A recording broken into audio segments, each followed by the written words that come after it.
So I met Sid, it's been almost 20 years now. I remembered him right away because he came to every drive-through event we had that most people came in cars. He came on his bike. He just started showing up here at Creekside in the morning and was having coffee. There was 9 kids in our family with our parents, and Sid was the youngest. Growing up with Sid, I just remember him being quiet and reading a lot. He was, I don't want to say he was totally introverted, but he did kind of keep to himself. He did have friends in high school. He is very intelligent, very bright, very worldly.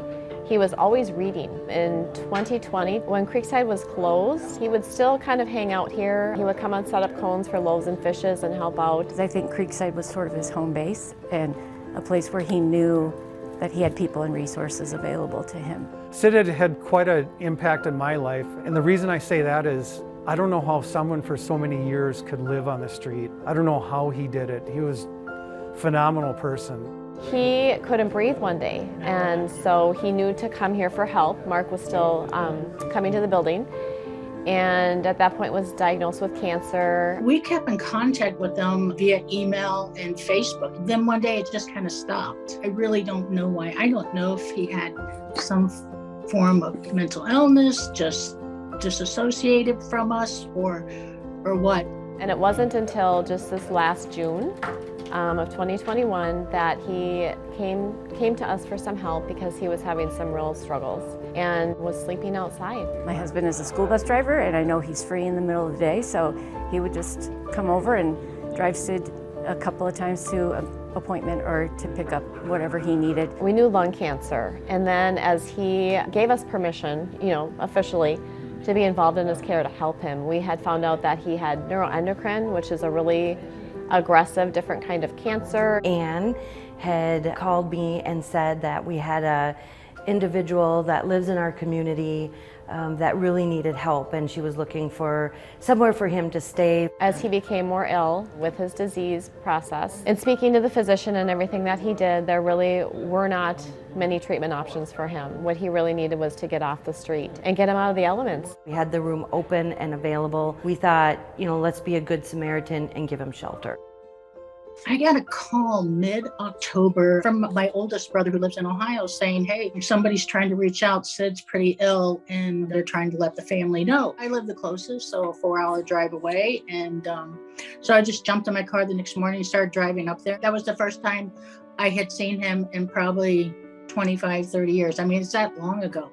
To just see that at the end, him remembering things with his sister and her singing to him, that send-off, bringing that peace to him and to his family. To spend that time with him and chat with him was just, it was a gift, and I'm still struggling with it, and I probably will for a long time because we just missed out on so many good years. We just continued to learn that he was woven into the fabric of this community. I mean, we had people in all different positions, nurses, housekeepers, receptionists, and I attended an art class with him. There was a person that works here that worked at Loaves and Fishes, and they said, oh, I knew Sid. I used to work with Sid at Loaves and Fishes. The receptionist that works at Presbyterian Home, I think she reached out to maybe the director there and said, oh, who passed away and what's going on? And they said, oh, it's Sid. And she goes, you mean Bloomington Sid? She lived in that neighborhood many years and knew of him and asked if she could participate in his bedside service. So it was just that kind of stuff that we just didn't know that Sid was this well-known Bloomington Sid guy, which we love and embrace. And when we did his funeral announcement or obituary, we put in there Bloomington Sid in there because we thought, his friends and family up there would know.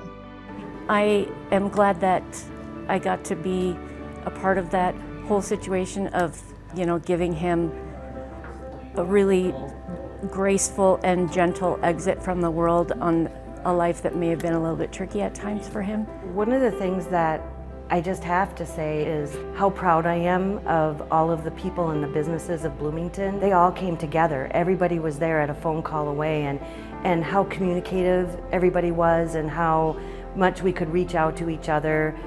To know that he just felt loved by somebody or cared for by somebody is heartwarming to our entire family.